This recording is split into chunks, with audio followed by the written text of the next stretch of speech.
Hello Internet! In this video we are going to be looking more at our compiler that we injected into Unity.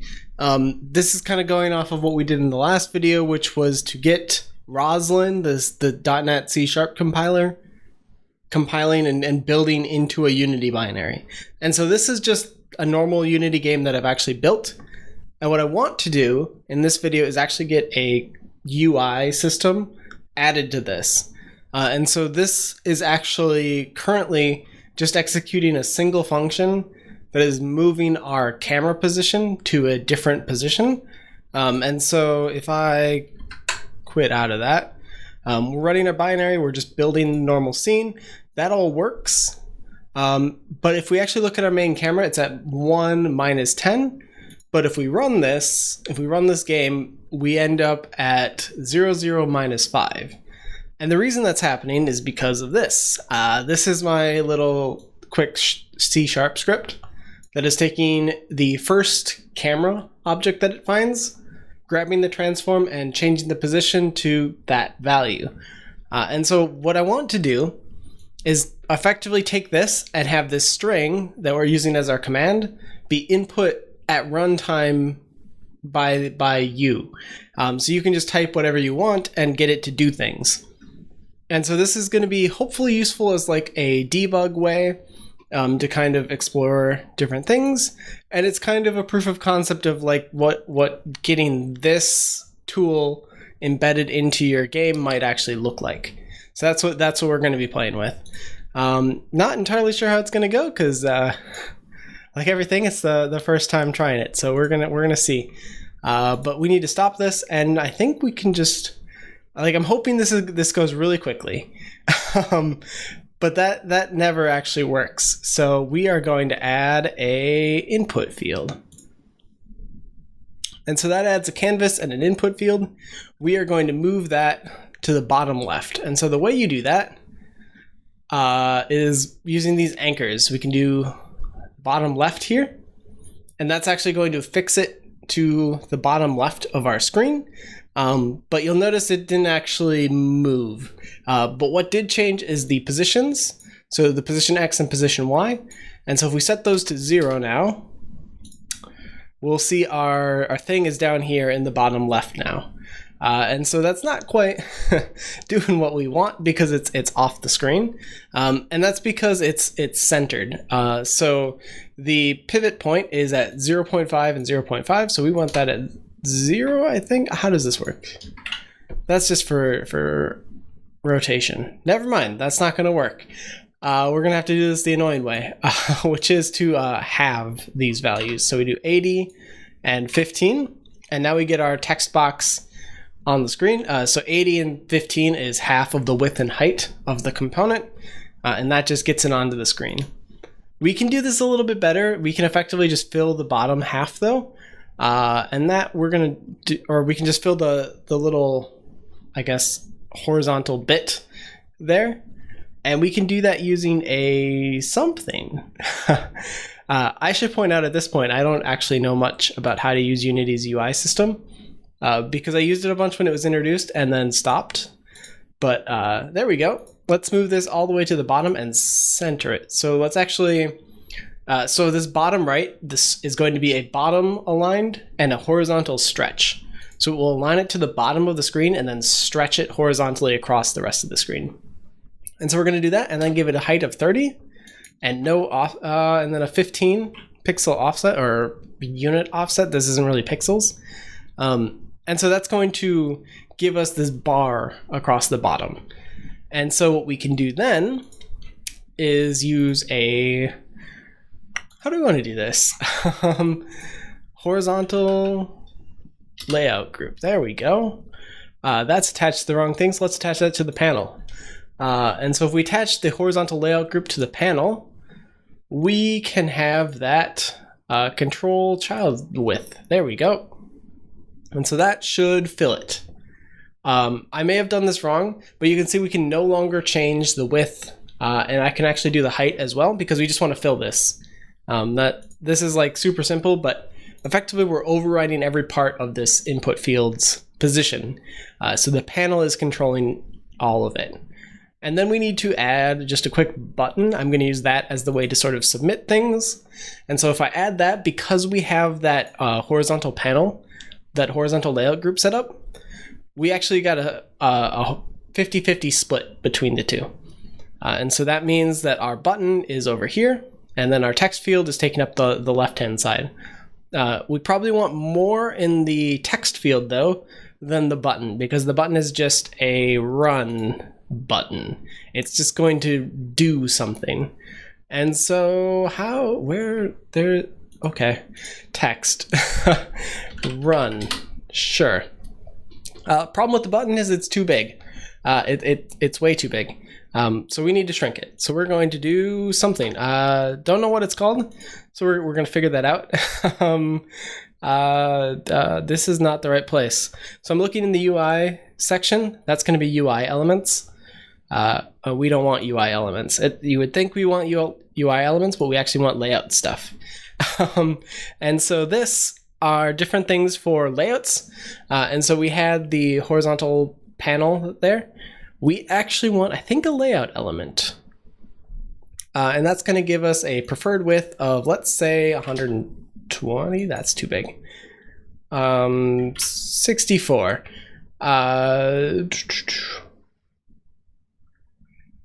This is going to stretch things, isn't it? I don't know how to use these.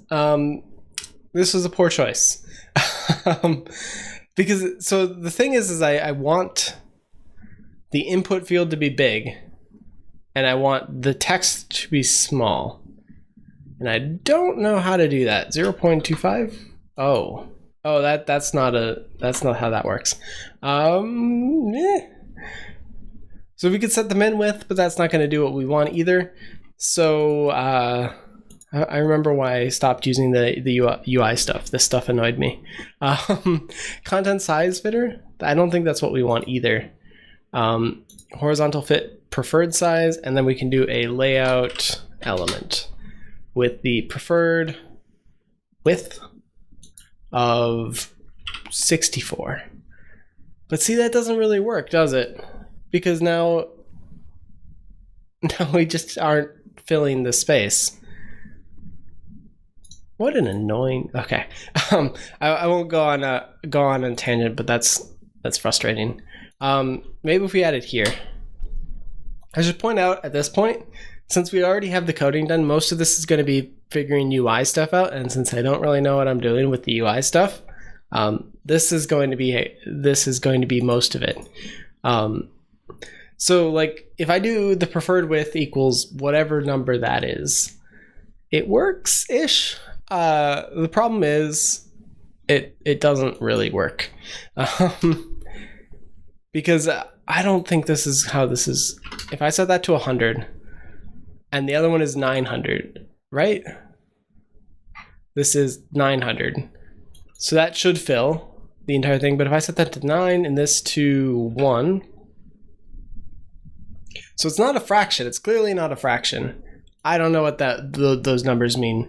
Use child scale. I don't know what that means. Child force expand. No. I guess we want that. That's what's doing all the magic. So we turn this off, remove that layout element. How do we make this grow? I don't know. These don't seem to play well together, and frustrating. Okay, well, we tried, and we were gonna make it nice, but we're not gonna make it nice anymore because I don't know how to do this, and it's not really worth playing with. It just doesn't make a lot of sense to play with this. It doesn't do what I want, and the option isn't obvious. So anyway, this is what our UI is gonna look like. I'm not gonna change the font either. Because then I have to import a font, and that's a lot of extra work. So we're going to get a non-monospaced font in our text field, which is going to drive everybody, including me, a little bit annoyed, make us a little bit not happy with the solution. But that's okay, because then you can do this yourself in your own game, and then make it the way you want it, and then we're all happy. All right, enough shilling. So what we want to do is click this button and compile some C# code and run it from this text box. That is the overall goal of this. And so in order to get that to work, we need to attach two functions to do this. So onValueChanged and then onClick. And so what that's going to do is effectively fire a function every time we change this text to update some preset string. And then when we click our button, we're going to take that string and run it through our function.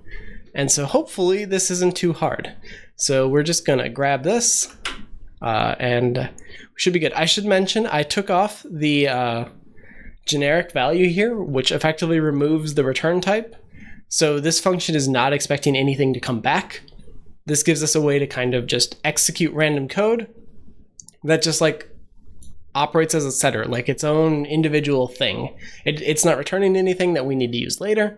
It's literally just doing its own thing, and then we're letting it go and be done.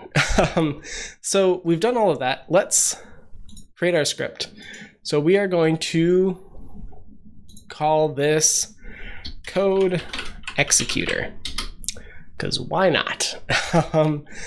And so we're going to take this code executor and we are going to have run code. There we go. There's a run code function, and it is going to take code as a function and do something with that.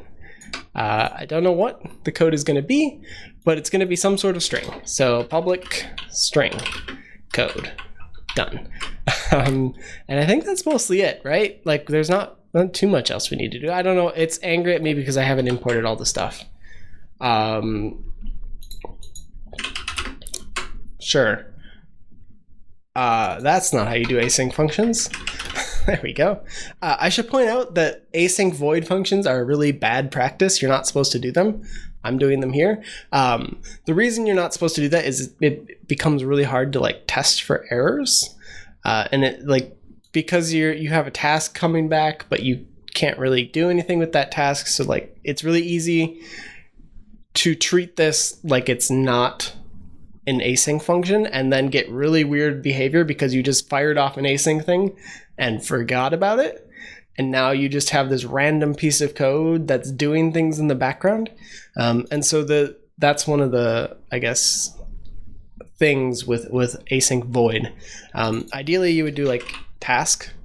And I think that's actually valid for this, but we're not going to do that just because I don't want to. So we're just importing a whole bunch of things. There we go. And now it should compile, or at least be a little bit less angry at us. And I think we can just set this code straight from that other function. So we don't have anything else to do. So this should be the entire thing. And hopefully it just works. So we need to take this input field and assign, well, first, we'll assign our code executor to this canvas because that makes some sense. It doesn't actually make any sense. But we're going to do that because that way we have some place for it to live. And then it's all sort of self-contained. Let's actually create a code environment variable or game object. And that's just going to hold this away from the canvas. That way we have our UI. And then we have our coding stuff that's actually doing the work. That's probably a much better idea than attaching it to the canvas, because then it all just becomes this massive blob of functions. And that can get really complicated, especially if you want this thing to start doing other stuff other than just running this one function or using this one event. It just, if everything's together, it just gets really hard. It'll work, but yeah. Let's add a new event. This is going to actually be our code runner. So we're going to attach the code environment, code executor, and we are just going to say, none of these are what we're going to do. Why aren't we going to do any of those? We need to make our function public. There we go. that will probably help a whole bunch. So the default visibility is internal, which is going to allow it to be visible to other things inside of your package, inside of your namespace. Namespace project? I should check that. But anyway, it's not going to make things publicly visible. So if you used to have just a random library that's trying to call an internal method, it's not going to work. It's really handy for like internal stuff that you don't want to expose out to everything else. And then public is what Unity uses to actually expose things in its inspector. So we need to label it as public. And so we have our input field, and we also need to attach an event to this. And so one thing I should note, if we change the value of that code, it's not going to go back. So updating the code value, that variable in that code, in that function, is not going to impact this UI.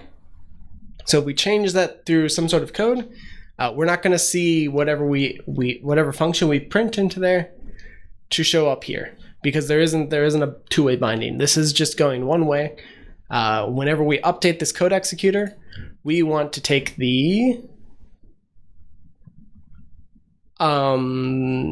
nothing. Dynamic strings, why not? Okay.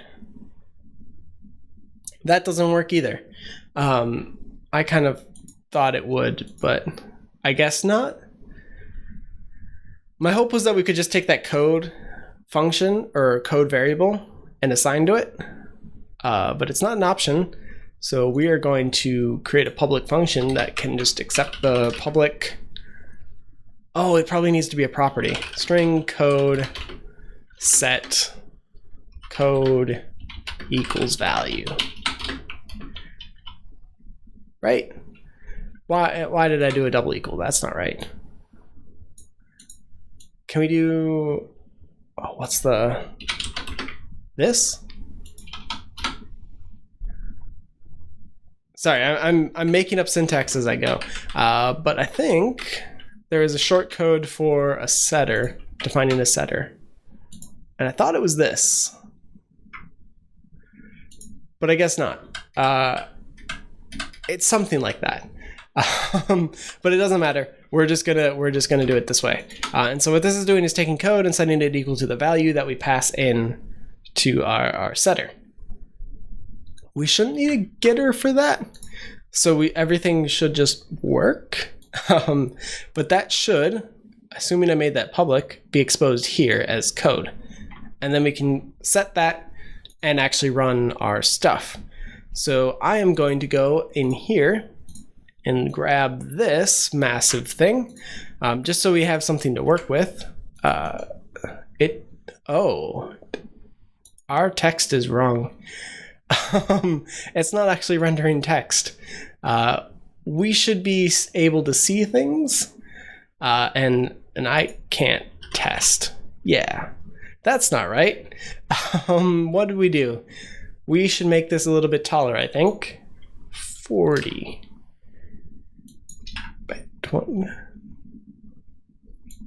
72.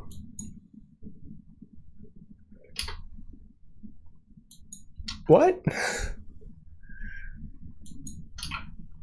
I'm so confused, but okay. Where is our text? And why isn't it there? Enter text. Okay. Bye. Where'd you go?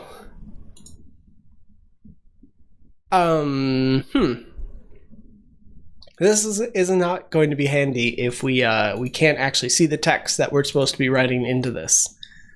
So where did you go?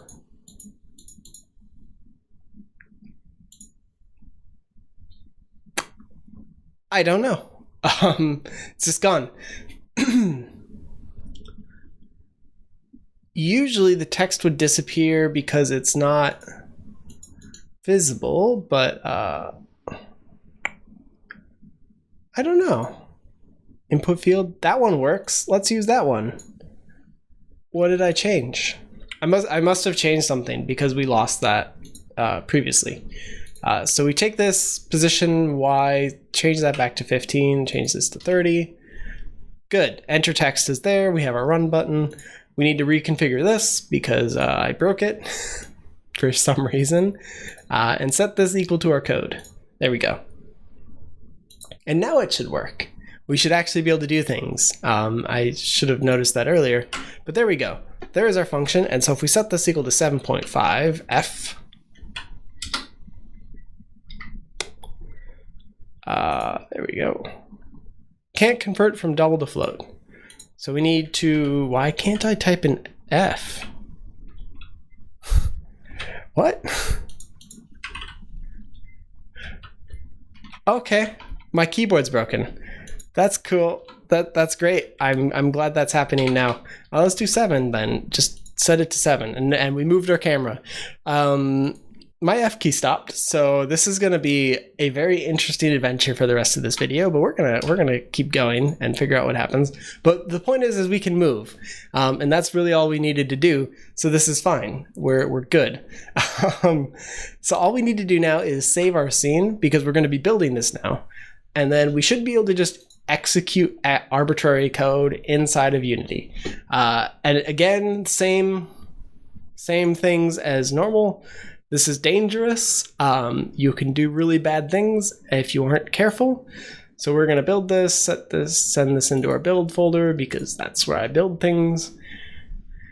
And then we should get a build of this, and it should run. And then we should be able to run things. The reason I say this is dangerous is because you have an entire compiler in your code. And so you can run literally anything. And that means anybody else who can submit code into this can run anything they want as well. And so if this is exposed to anything that can access this that isn't supposed to, then you have problems.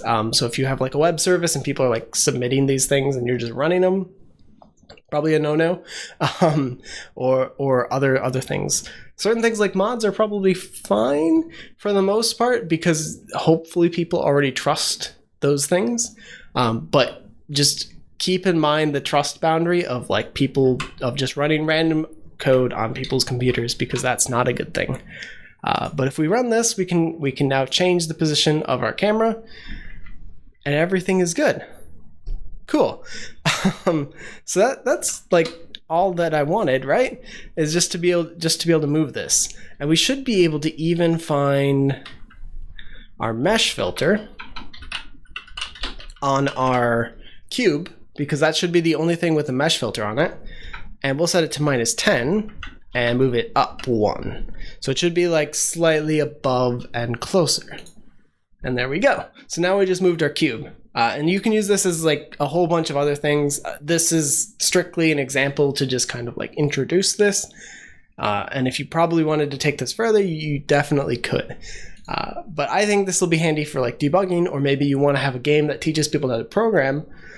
You can use C# in your game as the learned program language and actually interact with your game without having to like write a C# compiler, because that's a chore. And you don't have to like invent your own language either, because now you have a compiler. And yeah, you can still learn Antler because Antler is cool. But yeah, that's about it. I think that's really everything that I kind of wanted to cover here. Compiler in Unity, it works. We can run it at runtime. We can do it in our editor, and everything works. This probably won't work on certain other platforms. So like mobile platforms like Android or iOS, you might run into issues there. I haven't tried it.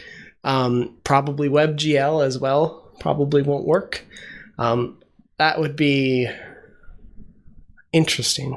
I don't see how that could work. But maybe it does. Probably not, but go for it. Pretty much anywhere you can get the DLLs to run this should work. If you're curious about how to set this up, go see the previous video about what I did to get this working. I still am not going to share the full like how to do all of this, because I feel like you should work this out first.